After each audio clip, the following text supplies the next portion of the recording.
आप सभी का स्वागत है इस प्राचीन कथा में जो भारत की अमर कहानियों में से एक है। आज हम आपको तेनाली रामकृष्ण की एक रोमांचक कहानी सुनाने जा रहे हैं जो हमें न केवल मनोरंजन करती है बल्कि जीवन की गहरी शिक्षा भी देती है। यह कहानी हमें बताती है कि कैसे बुद्धिमत्ता और चतुराई से जीवन की कठिनाइयों का सामना किया जा सकता है। आइए राजा की एक अनोखी शर्त की कहानी में खो जाएं। राजा की शर्त। रात्रि भोज के बाद श्री कृष्णदेव राय अपने कक्षों में चले गए। दरबारी संगीतकारों के मधुर गीत सुनकर वो धीरे धीरे गहरी नींद में सो गए।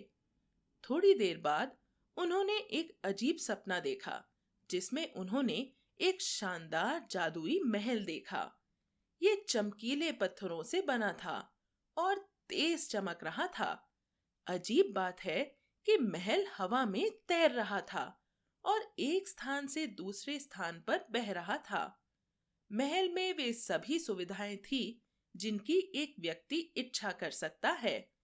1000 दीपक जादुई रूप से प्रकट होते और गायब हो जाते, कमरे को रोशनी से भर देते और फिर उसे अंधेरे में डुबा देते। ताली बजाकर गायक और नर्तक प्रकट होते और मनोरंजन करने लगते। एक चुटकी बजाने पर स्वादिष्ट भोजन प्रकट हो जाता था। राजा उस महल में सुखी जीवन व्यतीत करने की कल्पना करने लगे। अगले दिन दरबार के पुजारियों द्वारा भजनों और छंदों के जाप से राजा की नींद खुली। ये इतना अद्भुत सपना था। मैं चाहता हूं कि ये सच हो, उन्होंने सोचा। उस दिन दरबार में उन्होंने अपने दरबारियों को संबोधित किया। पिछली रात मैंने एक अजीब सपना देखा जिसमें मैंने एक तैरता हुआ महल देखा। जब मैं ताली बजाता तो संगीतकार और नर्तक प्रकट होते और मधुर संगीत और प्रदर्शन के साथ हमारा मनोरंजन करते। चुटकी बजाते ही हमें स्वादिष्ट भोजन मिलता है। राजा ने कहा, मैं एक ऐसा ही महल बनाकर अपने सपने को साकार करना चाहता हूं। राजा की बात सुनकर अधिकारी और मंत्री दंग रह गए। उनके स्तब्ध भाव को देखकर राजा ने गुस्से से पूछा, क्या इस महान राज्य में कोई ऐसा नहीं जो मेरे सपने को हकीकत में बदल सके? उन्होंने एक सार्वजनिक सूचना जारी की और कहा, जो कोई भी मेरे सपनों का महल बना सकेगा उसे मैं 1 लाख सोने के सिक्कों का इनाम दूंगा। ये घोषणा राज्य के कोने कोने में पहुंच गई। सभी जानते थे कि ऐसा महल बनाना असंभव है, लेकिन राजा के क्रोध के डर से उनमें से किसी ने भी अपना मुंह खोलने की हिम्मत नहीं की। अप्पाजी उनके प्रधानमंत्री ने ये कहकर राजा को समझाने की कोशिश की कि उस तरह का महल केवल सपनों में ही संभव है महामहिम। राजा अडिग था और उसने उसकी बात मानने से इनकार कर दिया। ये संभव है और यही कारण है कि मैंने वो सपना देखा, उन्होंने तर्क दिया। राजा की घोषणा को कई दिन बीत गए। महल बनाने के लिए कोई आगे नहीं आया। आप सभी एक ऐसे व्यक्ति को खोजने के लिए समान रूप से जिम्मेदार हैं जो महल का निर्माण कर सके। यदि आप कोई समाधान नहीं निकालते हैं तो सभी को दंडित किया जाएगा। राजा ने अपने मंत्रियों और अधिकारियों को धमकी दी। ये सुनकर सभी दहशत में आ गए। अप्पा जी, राजा क्रोधित हैं, लेकिन उस महल को बनाना कोई मानवीय कार्य नहीं है। केवल आप ही इसके बारे में कुछ कर सकते हैं। सभी ने प्रधानमंत्री से अनुरोध किया। अप्पा जी ने कहा, इस तरह के कठिन समय में केवल एक ही व्यक्ति हमारी मदद कर सकता है, तेनाली रामकृष्ण। वे आधिकारिक कार्य के सिलसिले में पड़ोसी राज्य गए हुए हैं। उन्हें आने में और 2 दिन लगेंगे। जैसे कि उम्मीद थी, रामकृष्ण 2 दिन बाद घर लौट आए। अप्पाजी मंत्रियों और अधिकारियों के साथ उनके घर गए और सब कुछ समझाया। कृपया आप हमारी मदद करें, उन्होंने उनसे अनुरोध किया। हमेशा की तरह अप्पाजी ने भी रामकृष्ण की बुद्धि पर भरोसा किया। रामकृष्ण, केवल आप ही इस समस्या का समाधान ढूंढ सकते हैं। उनका सपना पूरा करना संभव नहीं है। अपने क्रोधित स्वभाव के कारण उन्होंने सपनों का महल न बना पाने की स्थिति में सबको दंडित करने की धमकी दी है। अप्पाजी ने रामकृष्ण को सारी समस्या कह सुनाई। रामकृष्ण ने वादा किया, मैं जरूर इस समस्या का समाधान खोजने की कोशिश करूंगा। कुछ दिनों के बाद अदालत की कार्यवाही के बीच राजा ने पूछा, हम समय सीमा के करीब हैं। मेरे सपनों का महल बनाने के इच्छुक व्यक्ति के बारे में कोई खबर? तभी पहरेदार अंदर आए और बोले, महाराज, एक बूढ़ा सज्जन आपसे मिलना चाहता है। वो रो रहा है और बहुत दुखी लग रहा है।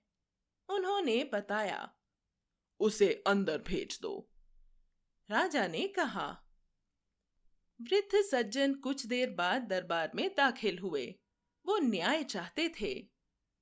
कैसे आना हुआ? आप एक नेक इंसान लगते हैं। आपके साथ क्या अन्याय हुआ? मैं विश्वास दिलाता हूं कि आपको न्याय मिलेगा।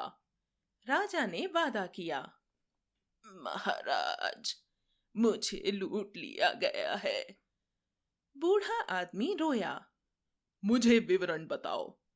राजा ने कहा, मैंने जो मेहनत की कमाई बचाई वो लूट ली गई है। मेरे पास अब एक भी पैसा नहीं बचा है। उन्होंने कहा, मुझे बताओ कि तुम्हें किसने लूटा। राजा ने गुस्से में कहा, ये एक भयानक अपराध है और जिसने भी ऐसा किया है उसे दंडित किया जाएगा। मुझे उसका नाम बताओ और मैं ये देखूंगा कि उसे दंडित किया जाए। राजा ने आगे कहा, महाराज, मैं आपको नाम बताऊंगा, लेकिन मुझसे वादा करिए कि आप नाराज नहीं होंगे और ना ही मुझे सजा देंगे। बूढ़े ने अनुरोध किया। राजा ने कुछ देर सोचा और कहा, मैं तुमसे वादा करता हूं, आपको कोई समस्या नहीं होगी। आप अपराधी हैं महामहिम, बूढ़े व्यक्ति ने कांपती आवाज में कहा। दरबार में सभी एकाएक उठ खड़े हुए। राजा क्रोधित हो गए और सेना प्रमुख ने क्रोधित होकर अपनी तलवार खींच ली। तुमने मुझे चोर कहने की हिम्मत कैसे की? राजा ने गुस्से से पूछा। बूढ़े से अपना वादा याद करते हुए वो थोड़ा शांत हुए।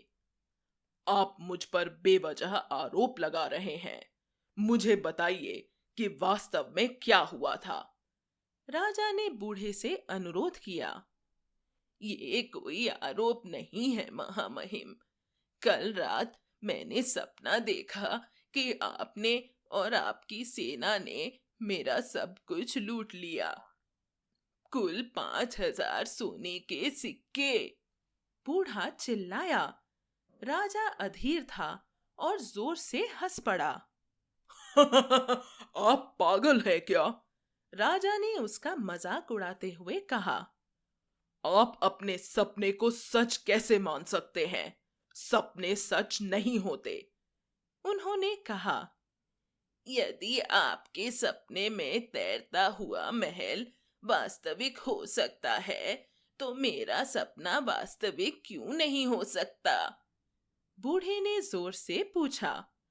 उन शब्दों के साथ राजा को होश आया और उन्हें अपनी मूर्खता का एहसास हुआ। बूढ़े ने अपनी दाढ़ी और बाल हटा दिए और राजा के सामने खड़ा हो गया। वो कोई और नहीं बल्कि तेनाली रामकृष्ण थे। महामहिम, आपको ये समझाने का एकमात्र तरीका मुझे समझ में आया कि आपके सपनों का महल बनाना असंभव है। कृपया मुझे क्षमा करें। रामकृष्ण ने अनुरोध किया। क्षमा करें, ये मेरी गलती है। कृपया आप सभी मुझे क्षमा कर दें। राजा ने क्षमा मांगी। सभी ने तालियां बजाई और राजा ने रामकृष्ण को 1000 सोने के सिक्कों से पुरस्कृत किया। इस कहानी से हमें यह सीखने को मिलता है कि हमें अपनी सीमाओं को समझना चाहिए और वास्तविकता के साथ जुड़े रहना चाहिए। आप इस और अन्य रोचक कहानियों का आनंद ले सकते हैं स्टोरी वेव्स ऐप पर, जिसे आप एप्पल या एंड्रॉयड ऐप स्टोर से डाउनलोड कर सकते हैं। एक स्टोरी वेव्स सब्सक्रिप्शन महज $1 से कम की लागत से आता है, जो इसे अपने परिवार के लिए गुणवत्तापूर्ण कहानियां लाने का सबसे सस्ता तरीका बनाता है। सभी नए कहानियां स्टोरी वेव्स ऐप पर उपलब्ध हैं और सबसे रोमांचक सामग्री केवल ऐप पर ही मिलती है। हमें YouTube चैनल पर सब्सक्राइब करें और इंस्टाग्राम, टिकटॉक और स्पॉटिफाई पर हमें फॉलो करें ताकि आप आगामी सामग्री के बारे में अपडेट रहें। आपको यह कहानी सुनने के लिए धन्यवाद और हमें उम्मीद है कि आपको यह पसंद आई होगी।